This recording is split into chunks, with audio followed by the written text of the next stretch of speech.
le téléphone et nous. Voici que désormais, nous avons un ami, un nouvel allié, un inséparable. Nous n'avons qu'à voir notre attitude lorsque nous avons oublié notre téléphone.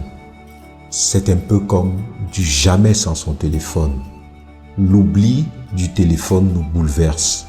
Une fois que nous avons oublié notre téléphone, nous avons l'impression d'avoir oublié notre propre personne à la maison. Nous n'avons qu'à voir, lorsque nous sommes en voiture, parfois il nous arrive de retourner sur des kilomètres parce que nous ne pouvons pas passer une seule heure sans notre téléphone. Qu'est-ce qui nous tient tant au téléphone? Il n'est pas question pour nous d'aller contre cet outil merveilleusement conçu pour que nous puissions communiquer avec les autres. Allons voir ce qu'il signifie. Le téléphone est un appareil de communication initialement conçu pour transmettre la voix humaine et pouvoir communiquer à distance. C'est dire qu'en réalité, que sur le plan de son essence, le téléphone a été fait pour que nous puissions entrer en contact avec les autres. Cette intention est tellement bien à droite qu'on peut comprendre qu'avec nos nouvelles civilisations, nous avons la possibilité d'être en contact avec des autres, des gens qui sont sur des pôles bien éloignés que le nôtre. Ainsi, entrer en contact avec les autres, c'est une dimension salutaire de la relation humaine. Et comme nous le rappelions il y a un instant, le téléphone a été conçu afin de pouvoir communiquer sur des distances lointaines et permettre ainsi à des personnes de communiquer instantanément lorsqu'une interaction physique n'était pas possible. Et nous insistons, lorsqu'une interaction physique n'était pas possible. Entrer en relation avec l'autre qui n'est pas là, avec l'autre qui n'est pas devant nous, avec l'autre qui n'est pas dans notre maison, avec l'autre avec qui on n'est pas dans la même pièce, avec l'autre avec qui on n'est pas sur la même table. Parce qu'on ne le voit pas, nous devons prendre nos téléphones, composer son numéro pour le joindre et échanger avec lui pour une question certainement nécessaire. Remarquons aussi également que ce téléphone, qui est une prouesse de la technologie et de notre siècle, c'est un outil pour la recherche. Il nous sert à avoir une définition, la définition d'un terme qui nous échappe, à traduire une phrase, un terme dans une langue que nous ne connaissons pas. Il nous sert à vendre. Nous faisons allusion à la vente sur Internet. Il nous sert à trouver du travail, à entrer en relation avec les autres. Et il nous sert tellement, si nous nous en tenons au domaine de la recherche, qu'il nous arrive parfois d'oublier que nous devons lire dans le livre et nous trouvons ainsi des facilités sur le téléphone. Et parfois, nous oublions d'aller au fond même des concepts que nous voulons creuser pour nous en tenir seulement à la petite définition ou alors à l'aspect quelquefois, c'est pas tout le temps parce qu'on trouve de belles recherches sur Internet, quelquefois superficielles que nous avons sur notre téléphone ou alors sur notre ordinateur.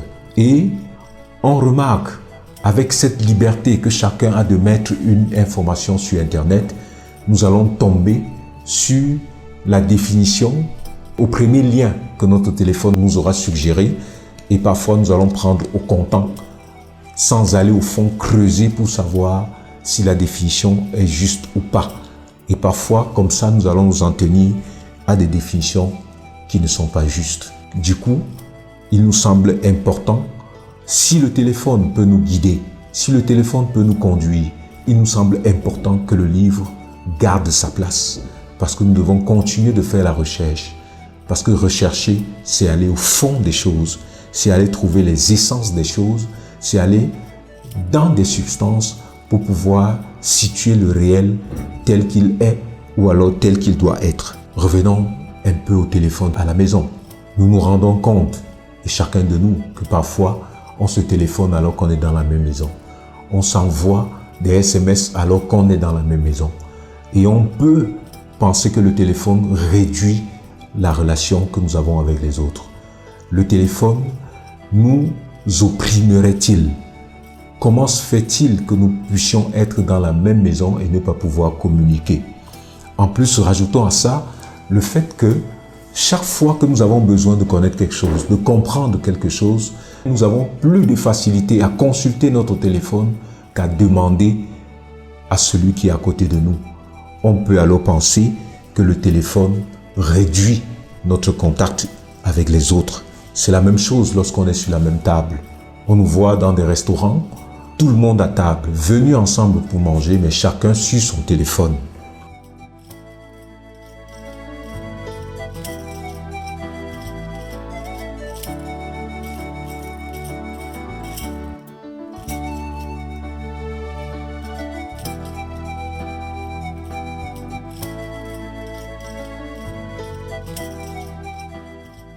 N'oublions pas le téléphone au volant. Nous sommes en train de conduire et nous utilisons notre téléphone, parfois même pas seulement pour recevoir un coup de fil, mais aussi parfois pour faire des SMS pendant que nous conduisons. Et si nous étudions les statistiques, nous pouvons nous comptabiliser tous les accidents qu'il y a dû avoir à cause du téléphone. Donc il est important que nous sachions qu'un temps de conduite reste un temps de conduite. Et tant mieux s'il nous permet de nous séparer au moins le temps de la conduite de notre téléphone.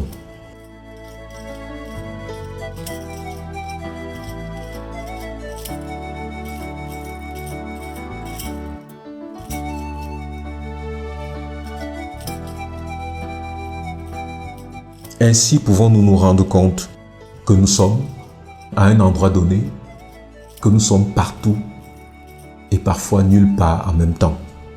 Quand nous regardons le flux d'informations que nous recevons toutes les minutes, toutes les heures, nous nous demandons avec quelle capacité nous pourrons traiter ces informations pour qu'elles nous soient utiles.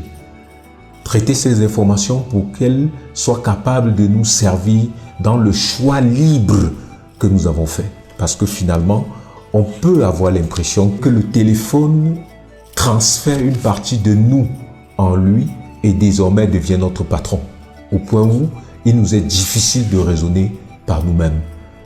Que faisons-nous pour être responsables des actes que nous posons, des choix que nous faisons, et pour ceux qui font de la recherche, de prendre le dessus, la responsabilité sur ce qui est écrit et que ce ne soit pas ce que le téléphone nous a suggéré.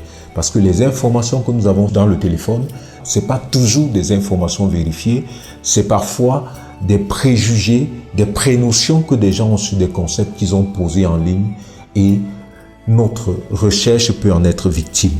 Pour un contexte comme le nôtre, où nous avons à toucher la réalité pour avoir la vérité sur la réalité, il nous faut de plus en plus faire confiance à notre travail de terrain, à notre travail de recherche, à notre recherche livresque dans des bibliothèques plutôt que sur des téléphones ou bien sur des périphéries de la même nature. Parce que il peut se trouver que ce téléphone, au lieu de nous aider, au lieu d'être pour nous un périphérique utile qui nous aurait permis d'être davantage profond dans notre recherche, il pourrait, si nous ne prenons pas garde, nous éloigner de la vérité, nous éloigner de ce que nous recherchons. Il nous faut peut-être à ce moment réapprendre à utiliser notre téléphone pour savoir déjà quel est le temps que nous avons pour nous-mêmes, quels sont les fondamentaux que nous mettons nous-mêmes dans une recherche, quels sont les fondamentaux que nous mettons nous-mêmes dans notre existence, quel est le temps que nous laissons à la relation avec les autres pour que le téléphone ne soit plus qu'un supplément. Parce qu'en réalité, c'est cela. Nous faisons intervenir le téléphone lorsque l'autre ne peut pas nous apporter une réponse. Et même quand nous avons eu la réponse de ce que le téléphone nous apporte, il est important que nous échangions, que nous partagions avec l'autre pour que la relation humaine préexiste sur tout ce que nous pouvons avoir comme information. Donc, il n'est pas question que le téléphone nous aliène, il est question que nous réussissions à nous mettre au-dessus, à être les patrons, à être les responsables, à être les vrais initiateurs, ceux qui prennent le devant dans la relation que nous avons avec le téléphone pour que au-delà de tout subsiste notre relation à l'autre.